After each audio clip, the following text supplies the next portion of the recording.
तो आप सबको मेरा नमस्कार। आज का अपना विषय स्वाध्याय है। अभी तक हमने यज्ञ, दान, तप, कर्म, स्वाद, कर्म, ईश्वर, परम सद्गुरु इन विषयों पर चर्चा की है। आज का विषय सत्य धर्म का जो पांचवा अंग है उस स्वाध्याय उस पर है। पिछले सत्र में हमने कर्म पर पढ़ा था और कर्म के महत्व पर चर्चा की थी। तो हमने देखा था कि सत्य का महत्व देखते हुए सत्य का जो महत्व था वह यह था कि साहब का आचरण पूरा सत्य में था और इस वजह से उन्हें समर्थ गुरु ने अपने जो कार्य है, जो उनका कार्य, जिस कार्य के लिए वो आए थे उसका पूरा कार्यभार उन्होंने अपने परम शिष्य साहब पर छोड़ दिया। तो सत्य किस स्थिति तक आपको ले जा सकता है वह इसका दर्शन होता है। अहिंसा के लिए पढ़ते वक्त हमने देखा था कि भगवान बुद्ध, भगवान महावीर जो अवतार हुए उन्होंने सत्य, अहिंसा और प्रेम का संदेश दिया और उन्होंने यह कहा अहिंसा परमो धर्म। यह स्थिति है कि ऐसा माना जाता है कि भगवान महावीर के समय में शेर और गाय एक ही जगह पे, एक ही तालाब पर जल पिया करते थे। यह स्थिति अहिंसा की है। तो जब तक आवश्यक ना हो तब तक ये जो अहिंसा का जो मार्ग है वो कितना प्रेरणादायक है। और यह भगवान बुद्ध के जीवन से हमने समझा था कि अहिंसा का मार्ग जब उन्होंने अपनाया तो कितना वेद विहित जो यज्ञ संस्था थी जिसमें पूरी तरह से हिंसा का ही योगदान हुआ करता था, वह हिंसा पूरी तरह समाप्त हुई। और जो जिसको अविधि यज्ञ कहते हैं वो पूरी तरह बंद हुए। और आज आज जो हम पूरी तरह पूर्ण वैदिक विधि से यज्ञ कर पा रहे हैं, अग्निहोत्र का आचरण कर पा रहे हैं, वह भगवान बुद्ध के प्रयासों का परिणाम है। उस समय पे जो कार्य हुआ था उसका दूसरा भाग अब हुआ है, जब वेद वेद विहित यज्ञ का आचरण पुनः शुरू हुआ है। तो यह हमने देखा। तो ये जो है यज्ञ में हिंसा कितना असर कर रही थी यह हमने समझा था। और आज इस वातावरण जो पर्यावरण प्रदूषण की वजह से हम देख रहे हैं उसको बचने का हमारे पास एक ही तरीका है कि हम उन वेदों विधि से यत्न करें और उसका जन जन में आचरण करवाएं। वही इसका पा देता है। उसके अलावा बहुत सारे और भी अंगों पर हमने बात की थी। एक परम सद्गुरु पुस्तक में एक वृतांत है जो साहब ने लिखा है, जो श्री जी ने उन्हें सुनाया था, वह हम पढ़ते हैं। वह भी कर्म का क्या महत्व होता है इसके ऊपर है। साहब ने लिखा है कि दूसरी आपने एक बोध कथा सुनाई थी। इसका अर्थ मुझे जो समझना था वह मैंने समझा। पाठक जो समझना चाहे वह समझे, क्योंकि यह किस्सा कोई ना कोई बोध देने के लिए ही है। आपने बताया कि एक बार दुर्वासा मुनि अपने कई हजारों शिष्यों के साथ आकर द्वारका के पास ठहरे। उनके पड़ाव और द्वारकाधीश भगवान कृष्ण के महलों के बीच एक नदी थी। मुनि ने कृष्ण को संदेश भेजा, भोजन की व्यवस्था करने को कहा। वहां हजारों शिष्य थे तो यहाँ हजारों रानियां थी। तत्काल भोजन की व्यवस्था सिद्ध हुई और रानियां थालियां परोसकर रवाना हुई। परंतु नदी पूर्व थी। रानियों ने वापस आकर कृष्ण से कहा कि नदी पूर्व है और भोजन तैयार है, पर हम जावें कैसे? देर होने से ऋषि क्रोधित होंगे, शाप देंगे। सभी भयभीत थी। दुर्वासा का क्रोध जग विख्यात था। कृष्ण ने रानियों से कहा कि नदी से प्रार्थना के शब्दों में कहो कि अगर हमारे प्रति कृष्ण ने आजन्म ब्रह्मचर्य व्रत का पालन किया हो तो तू हमें उसे पार करने का रास्ता दे। रानियों ने वैसा ही कहा। पूर्व खत्म हुआ, नदी ने राह दी। दुर्वासा और उनके शिष्यों ने झक्कर भोजन किया। रानियां वापस हुई। फिर नदी पूर्ववत पूर्व थी। उन्होंने जाकर दुर्वासा से कहा कि नदी पूर्व है, हम वापस महलों में कैसे पहुंचे? दुर्वासा ने पूछा, तुम लोग फिर आई कैसे थी? रानियों ने आने का वृतांत सुनाया। दुर्वासा ने सुनकर कहा, फिर जाओ और नदी से प्रार्थना के स्वर में कहो कि अगर दुर्वासा मुनि सुबह से भूखे हैं तो तू हमें राह दे। पूर खत्म और रानियां नदी के पार। यह श्री जी के द्वारा एक वृतांत सुनाया गया था जिसमें कर्म के का क्या महत्व होता है वह हमें समझ में आता है। अब हमारा आज का विषय, हम स्वाध्याय इसको पढ़ते हैं। तप और कर्म के समान ही स्वाध्याय भी सुख की और आपकी व्यक्तिगत प्रगति का साधन मार्ग है। स्वास्थ्य विषयक बातों पर चर्चा और वाद विवाद तक किया जा सकता है। यह करना चाहें तो ऐसों से चर्चा करें जो आपसे अधिक ज्ञान रखते हों। इससे स्वाध्याय में जिन प्रश्नों पर आप चिंतन करते हैं उनके ठीक ठाक उत्तर मिलेंगे। यह जानने का प्रयत्न करना है कि आप कौन हैं और क्या हैं, यह जगत क्या है, किसे उसे उत्पन्न किया है, इसका संचालन कैसे होता है और कौन करता है, जन्म और मृत्यु क्या है, परमात्मा कौन है, वह सर्वशक्तिमान क्यों है, उसके बारे में जितना बन सके उतना ज्ञान प्राप्त करना, उसके शब्द यानी वेदों का अध्ययन करना, वेदों पर आधारित ग्रंथों का अध्ययन और उस पर चिंतन की जिनके द्वारा ये सब विषय जाने जा सकते हैं, ये सब प्रश्न और विषय मिलकर स्वाध्याय कहलाता है। जब कभी कम या अधिक अवकाश मिले तब यदि अपने विचारों को इन प्रश्नों और विषयों में लगाएं तो आप स्वाध्याय करते हैं और तब के समान स्वाध्याय से ज्ञान प्राप्ति में सहायता मिलती है। संभव है आपके व्यवसाय, धंधा या नौकरी के बाद अब आप खुद के लिए काफी फुर्सत मिल रही हो। पहले ये फुर्सत का समय सांसारिक चिंताओं में तथा उनके निवारणों के उपाय के बाद में बर्बाद किया करते थे। यह साहब क्यों कह रहे हैं? यह इसलिए कह रहे हैं कि साहब कहते हैं यज्ञ और दान से आप अपनी सारी सांसारिक इच्छाओं की पूर्ति कर सकते हैं। इसलिए यह चिंता अब समाप्त हो जाती है कि अब आपको कि जो साहब कहते हैं कि आपको फुर्सत का समय सांसारिक चिंताओं में तथा उनके निवारण के उपायों में आप बर्बाद कर दिया करते थे, क्योंकि अब वो समस्या ही समाप्त हो गई। तो फिर उस बात के लिए जो समय आपका बचता है वह समय आप स्वाध्याय में लगा सकते हैं। परंतु इससे पहले बताए हुए सुख के 4 साधन मार्गों में आप में काफी आत्मविश्वास जगाया होगा तो और तथा कथित चिंताओं में व्यस्त रहने से आप मुक्ति पा चुके होंगे। तो यह सब अवकाश का समय स्वाध्याय में खर्च करें। स्वाध्याय से सुख लगभग 1 हाथ की दूरी पर है। साहब कहते हैं स्वाध्याय से सुख लगभग 1 हाथ की दूरी पर है। आपका स्थिर चिंतन स्वाध्याय की सभी उलझनों को सुलझा देगा और यथाकाल एक एक कर हर प्रश्न का सही उत्तर आपको मिलता चला जाएगा। जब सभी प्रश्नों के उत्तर मिल सक जाएंगे तब आपको परमात्मा के बारे में सभी ज्ञान मिल चुका होगा।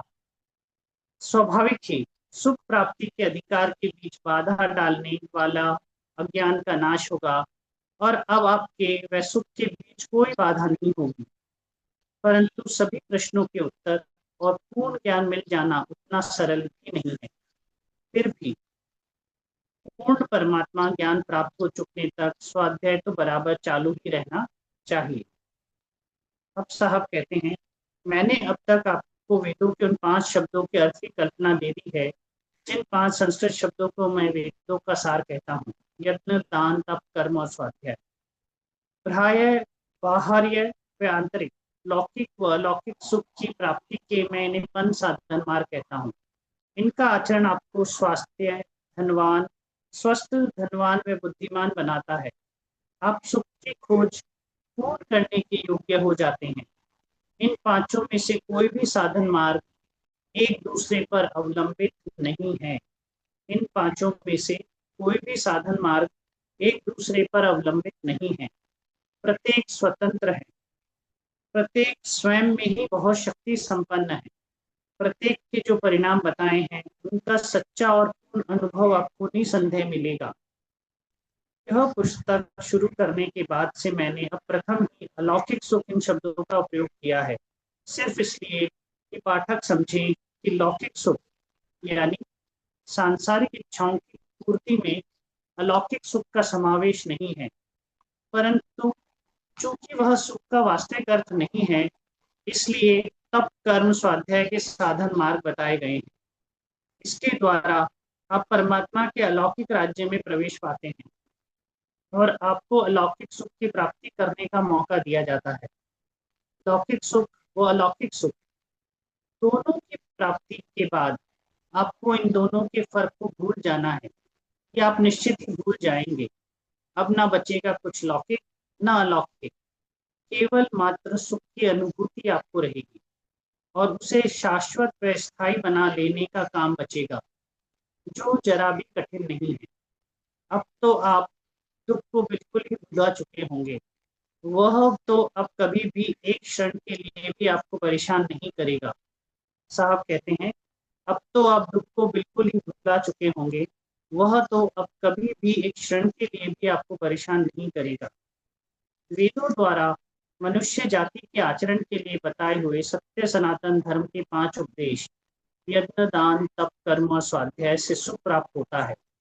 इस धर्म का क्षेत्र प्रत्येक के लिए खुला पड़ा है, ताकि वह आवे, ज्ञान की प्राप्ति करे और जो अज्ञान मनुष्य और सुख के बीच रुकावट बना है उसका नाश करे।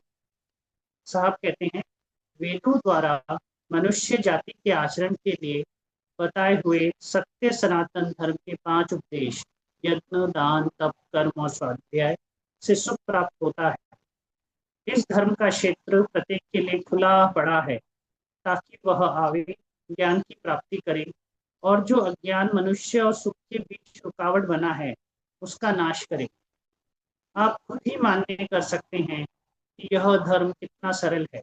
इसीलिए इसकी शुरुआत किसी भी दिन, किसी भी क्षण से की जा सकती है। इस बात की परवाह की जरूरत नहीं है कि आज तक, यानी यह सब जान लेने के पहले, आप क्या कुछ करते रहते थे। इस धर्म की सरलता व विश्व व्यापकता में कोई भी प्रतिबंध अथवा अड़चन नहीं है। यही सरलता इसे समस्त मानव जाति के लिए आदर्श रूप में उपयुक्त बनाती है।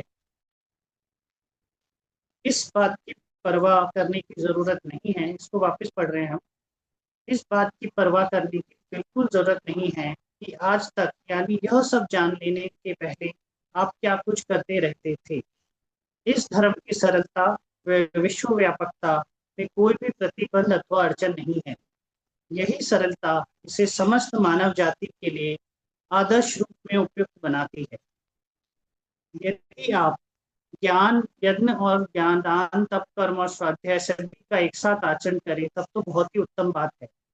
लेकिन यदि ऐसा नहीं कर सकते हो, इसमें से एक या दो जो भी तुरंत शुरू कर सकें उन्हें तो शुरू कर दीजिए, और भविष्य में जब भी संभव हो तब आचरण में लाने के लिए बाकी साधन मार्गों पर दृष्टि जमाए रखिए। इनमें से एक या अधिक का आचरण करने से दूसरों के विषय में भी सच्चाई पता लग जाएगी और उनके प्रति विश्वास जागेगा। बगैर किसी की आज्ञा के बचे हुए साधन मार्गों का आप खुद ही आचरण करेंगे। यह है धर्म और उसकी आप पर पकड़। इसकी सरलता व उपयुक्तता के यही कारण बगैर अपवाद के हर मनुष्य इसका आचरण कर सकता है। यह साहब कहते हैं, इनमें से एक या अधिक का आचरण करने से दूसरों के विषय में सच्चाई पता लग जाएगी और उनके प्रति विश्वास जागेगा। बगैर किसी की आज्ञा के बचे हुए साधन मार्गों को आप खुद ही आचरण करेंगे। यह है धर्म तथा उसकी आप पर पकड़। इसकी सरलता व उपयुक्तता के ही कारण बगैर अपवाद के हर मनुष्य इसका आचरण कर सकता है। इस पुस्तक का प्रत्येक पाठक जीवन के चाहे जिस मार्ग में हो, पर यज्ञ, दान, तप, कर्म और स्वाध्याय का आचरण तत्क्षण शुरू कर सकता है। किसी एक का पूर्ण आचरण या एक के अंश तक का आचरण पाठक को सभी राज्यों का जो राज्य अर्थात परमात्मा के अलौकिक साम्राज्य में प्रवेश कर सकने का अधिकारी बना देता है, जहां शाश्वत तथा स्थायी सुख खुद इच्छुक बनकर पाठक की प्रतीक्षा कर रहा होता है। यह कितनी महत्वपूर्ण बात सामने गई है। इस पुस्तक का प्रत्येक पाठक शब्द यूज किया है। कोई धर्म नहीं, कोई जाति नहीं, कोई वर्ण नहीं, कोई वर्ग नहीं, कोई देश नहीं, कोई जाति नहीं, उपजाति नहीं, कुछ नहीं। इस पुस्तक का प्रत्येक पाठक जीवन के चाहे जिस मार्ग में हो, यज्ञ, दान या तप या कर्म या स्वाध्याय का आचरण तत्क्षण शुरू कर सकता है। किसी एक का पूर्ण आचरण या एक के अंश तक का आचरण पाठक को सभी राज्यों का जो राज्य अर्थात परमात्मा के अलौकिक साम्राज्य में प्रवेश कर सकने का अधिकारी बना देता है, जहां शाश्वत तथा स्थायी सुख खुद इच्छुक बनकर पाठक की प्रतीक्षा कर रहा होता है। यानी कि स्वयं पाठक की प्रतीक्षा वहां हो रही है अगर आप इसका आचरण कर रहे हैं तो। इन पांचों साधन मार्गों का और उनके अर्थ को इससे अधिक महत्व वर्णन नहीं किया जा सकता। यह साहब ने कहा है, इन पांचों साधन मार्गों का और उनके अर्थ का इससे अधिक कोई महत्व वर्णन नहीं किया जा सकता। सुख के इन पांच साधन मार्गों को जितना भी मुझसे बन सका उतना विस्तार पूर्वक मैंने समझाया है। साथ ही बार बार मैंने क्षमा मांगी है कि इनका संपूर्ण विवरण हो ही नहीं सकता, क्योंकि प्रत्येक शब्द बहुत ही व्यापक अर्थ का है जिसे मनुष्य की भाषा में सीमित नहीं किया जा सकता। फिर भी चूंकि मैंने प्रयत्न तो किया ही है, इसलिए अब संक्षेप में दोहराता हूँ कि प्रत्येक साधन मार्ग सुख के लक्ष्य की ओर कहाँ तक ले जाता है। आपको सुखी होने का अधिकार है, यह जान लेने पर वह सुखी बनने का निर्णय लेकर आप अपनी सब सांसारिक इच्छाओं को पूर्ण करने के लिए यत्न के सरल से सरलतम रूप अग्निहोत्र को ग्रहण करते हैं। सुख का अधिकार परमात्मा ने प्रत्येक मनुष्य को दिया है, इसलिए आप जो परमात्मा की गर्भ भरी उत्पत्ति है, यह इच्छा करते हैं कि आपके आसपास के लोग भी सुखी हों। आप जानते हैं कि इसके लिए प्रथम आवश्यकता वायुमंडल की शुद्धता है। इसीलिए आपकी दृष्टि किसी बड़े यज्ञ के आयोजन की ओर जाती है। आप विचार करते हैं या तो कोई ऐसे धन संपन्न लोग मिले जो यज्ञ का खर्च निभा सकते हों, या फिर वह यज्ञ सहकारी ढंग पर आपस में लोगों से चंदा मांगकर किया जावे। इस तरह आप ये व्यवस्था कर लेते हैं कि जब आप सुखी हों तो आपके आसपास के लोग भी सुख समृद्ध हों। यह आपके विचारों में पवित्रता की प्राप्ति है।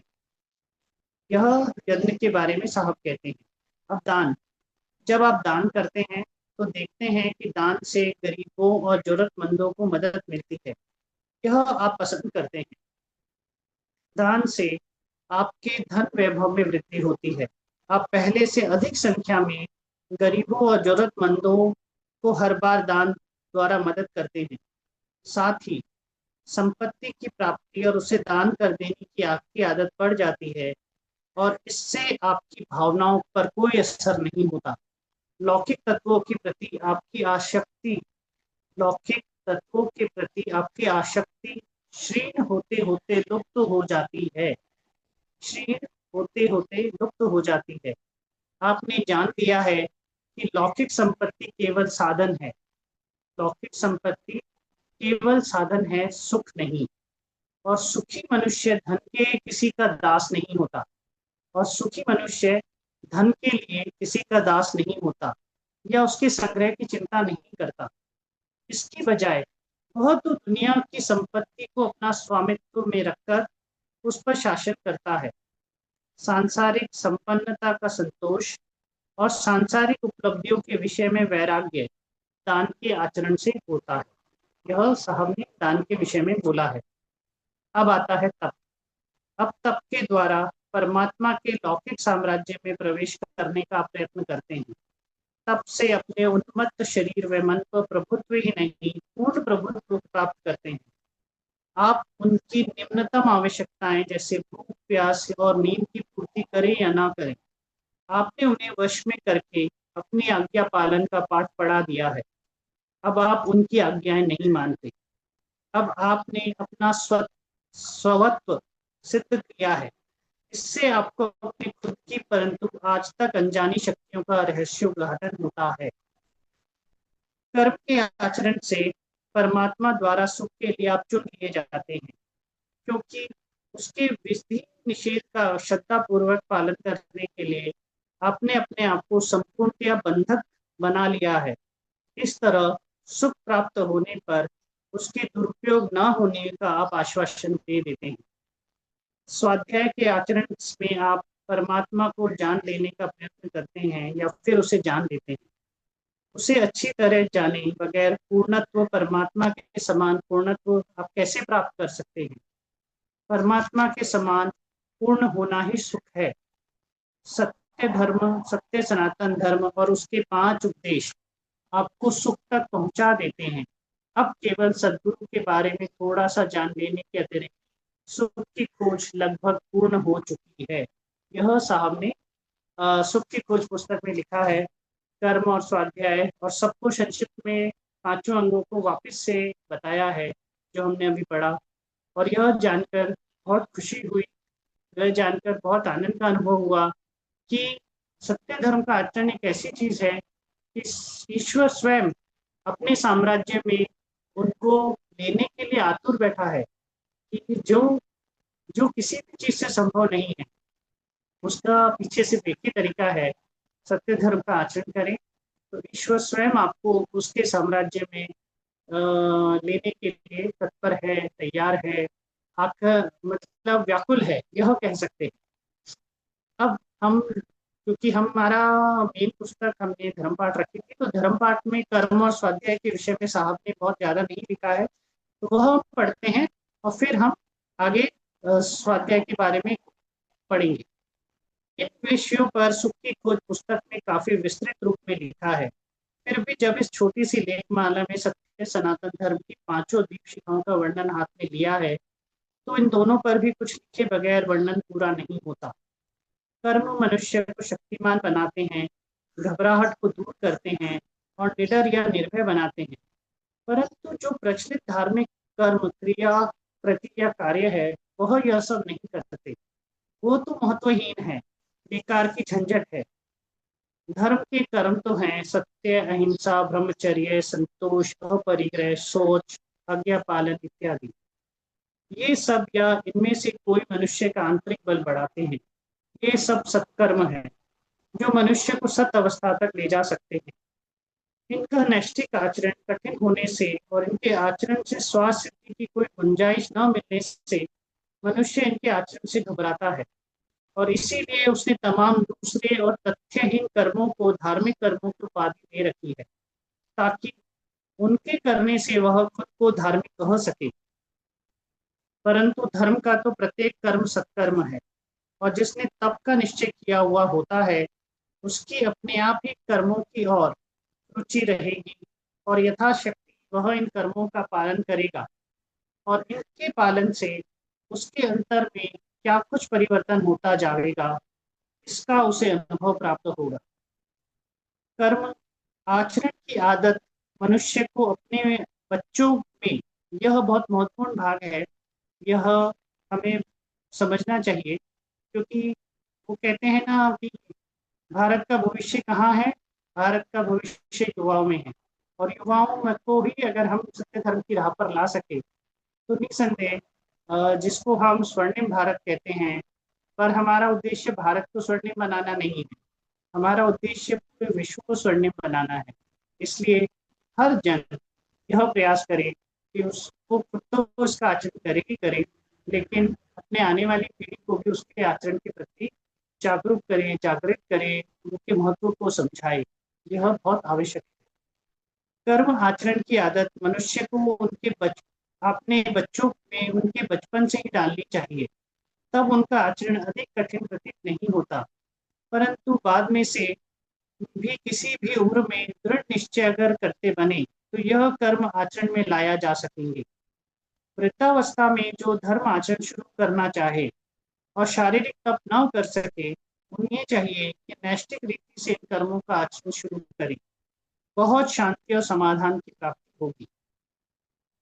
स्वाध्याय ज्यादातर अपने आप होता है, करना नहीं पड़ता। हर मनुष्य स्वाध्याय करता रहता है, परंतु जानता नहीं कि क्या स्वाध्याय है। वह जब ये जानने लगे कि वह स्वाध्याय कर रहा है, तब से स्वाध्याय के आचरण की शुरुआत होती है। और स्वाध्याय से जो कुछ जितना कुछ भी जाना जाता है उसे ज्ञान कहते हैं। तुम कौन हो, ईश्वर क्या है, जीव जगत रूप कैसा है, इन प्रश्नों का उत्तर स्वाध्याय से ही प्राप्त होता है, और उत्तर मिल जाने पर स्वाध्याय की समाप्ति है।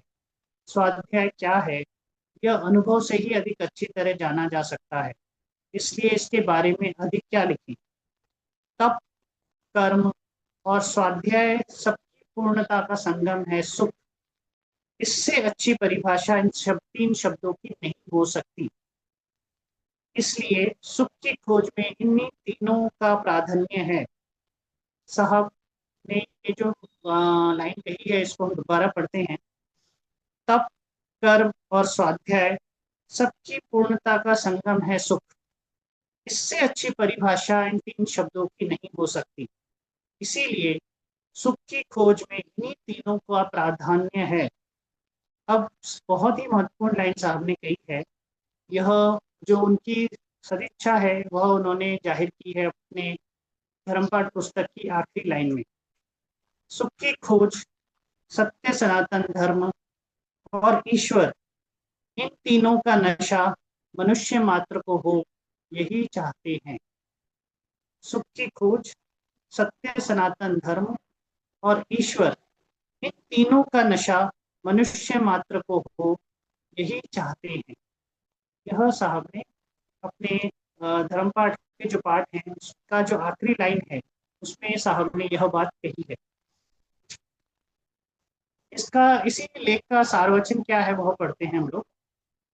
कर्म मनुष्य को शक्तिमान बनाते हैं, घबराहट को दूर करते हैं और निडर या निर्भय बनाते हैं। धर्म का तो प्रत्येक कर्म सत्कर्म है। कर्म आचरण की आदत मनुष्य ने अपने बच्चों में उनके बचपन से ही डालनी चाहिए।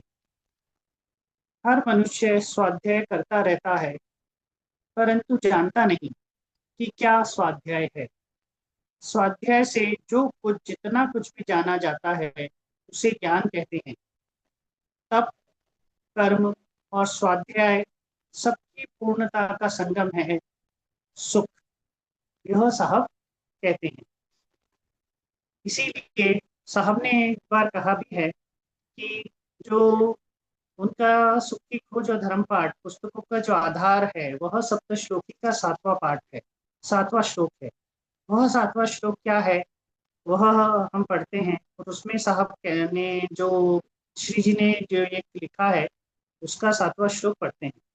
यज्ञ दान तप कर्म स्वाध्याय निरतो भवेत्, ईशी वही श्रुत्युक्तः सत्य धर्म सनातना।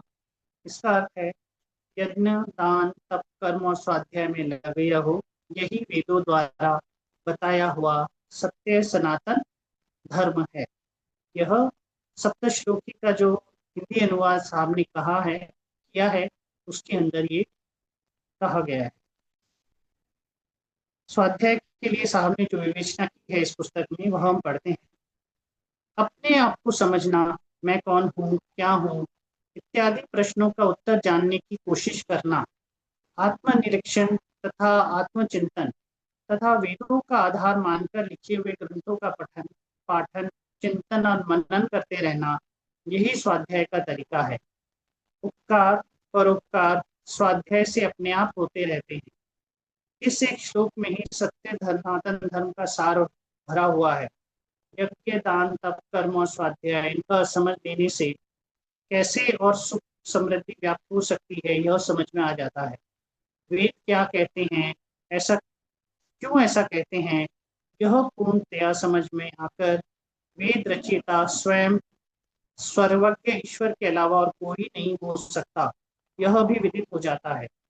मनुष्य को चाहिए कि आडंबर, पंथी, धूम, पाखंड, वाद विवाद, मत मतांतर किसी के चक्कर में न पड़कर इस 7वें श्लोक के द्वारा समझाया हुआ अत्यंत सरल सत्य सनातन धर्म का आचरण करता रहे। इसी में उसका तथा विश्व का कल्याण निश्चित है। इसी में उसका तथा विश्व का कल्याण निश्चित है। इसीलिए हमने कहा कि हम भारत की बात नहीं करते हैं, हम पूरे विश्व की बात करते हैं। और बात क्या करते हैं, जहाँ कहीं भी मनुष्य है वहाँ सबका आधार वेद ही है और वेदों के ये पांचों अंग है। अब हमारा सत्र का आखिरी भाग है जो हमारी हमेशा की परिपाटी भी है कि हम मठ मंदिर पढ़कर हर अंग के बारे में विवेचना को पढ़ते हैं। साहब लिखते हैं मठ मंदिर में, स्वाध्याय 5वीं दीप शिखा है, प्रकाश जीव जगत ईश्वर है, अनादि ये तीनों पहचानो, जीवन मुक्त अवस्था जानो। तुम कौन हो, ईश्वर क्या है, जीव जगत रूप कैसा है, अध्ययन यह स्वाध्याय कहा था, इसके बाद कुछ नहीं बचता। फिर आगे लिखते हैं साहब, ज्यादा लिखना भ्रम में डाले, इसीलिए जाते हैं टाले। इसीलिए साहब ने कहा कि जितना संक्षिप्त हमने लिखा है, जितना मनुष्य उसको ग्रहण कर सके उतना ही लिखा है। वैसे ये बहुत विस्तृत विषय है, लेकिन जितना मनुष्य उसको समझ सके, उसका आचरण कर सके, उतना लिखा है जिससे उसका कल्याण निश्चित हो।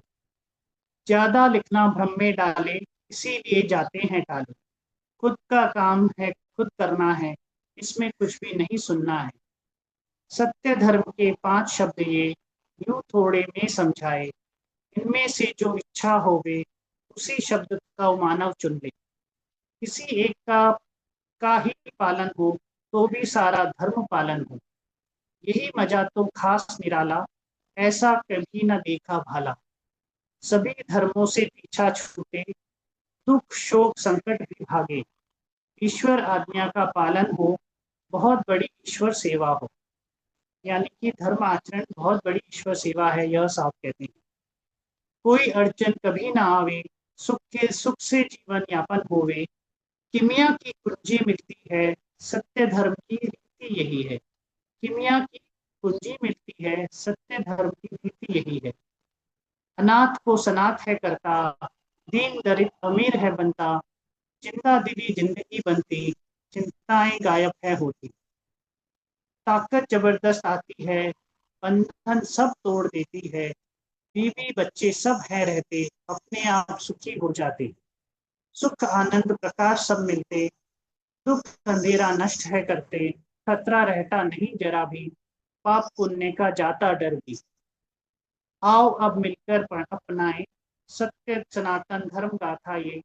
जन जन पढ़े और पढ़ाए, घर घर सुने और सुनाए। करे अध्ययन इसी धर्म का, करे विचार इसी धर्म का, करे आचरण इसी धर्म का, करे प्रचार इसी धर्म का। कल्याण मार्ग बस अब बहुत महत्वपूर्ण भाग है। कल्याण मार्ग बस एक यही है। साहब ने साफ साफ कह दिया है, कुछ भी कर लीजिए पर कल्याण मार्ग सिर्फ एक यही है। धर्म नाम बस एक यही है, ज्ञान कुंड बस एक यही है, सुख की खोज बस एक यही है। यही दिखावे ईश्वर सत्ता, आंखें खोलेगी मानवता। इसकी महिमा इसकी प्रभुता, अनुभव से जानेगी जनता। यही दिखावे ईश्वर सत्ता, आंखें खोलेगी मानवता। इसकी महिमा इसकी प्रभुता, अनुभव से जानेगी जनता। इस धर्म पर जो भी चलेंगे, इस धर्म पर जो भी चलेंगे, निज का वे कल्याण करेंगे, निज का वे कल्याण करेंगे। ईश कृपा का पात्र बनेंगे, सुख की खोज को पूर्ण करेंगे। इस धर्म पर जो भी चलेंगे, निज का वे कल्याण करेंगे। ईश कृपा के पात्र बनेंगे, सुख की खोज को पूर्ण करेंगे। विश्व विजय करने है निकला, विश्व विजय करने है निकला। यह महान धर्म है अकेला। विश्व विजय करके ही रहेगा, अपनी शक्ति दिखा के रहेगा। विश्व बंधुत्व स्थापित है करना, भेदभाव सभी है मिटाना। महान कार्य यह करके रहेगा, धर्म सूर्य यह तप के रहेगा। विश्व विजय करने है निकला, यह महान धर्म है अकेला। विश्व विजय करके ही रहेगा, अपनी शक्ति दिखा के रहेगा। विश्व बंधुत्व स्थापित है करना, भेदभाव सभी है मिटाना। महान कार्य यह करके रहेगा, धर्म सूर्य यह तप के रहेगा। तभी विश्व प्रकाशित होगा, वेदों का ही राज्य चलेगा। धर्मादेश का पालन होगा, जन समाज सबका हित होगा। तभी विश्व प्रकाशित होगा, वेदों का ही राज्य चलेगा। धर्मादेश का पालन होगा, जन समाज सबका हित होगा। यह साहब कहते हैं। तो इस तरह से हमने पांचों अंगों के बारे में जो साहब ने विवेचना की है सुख की खोज और धर्मपाठ पुस्तक में, वह हमने पढ़ा है।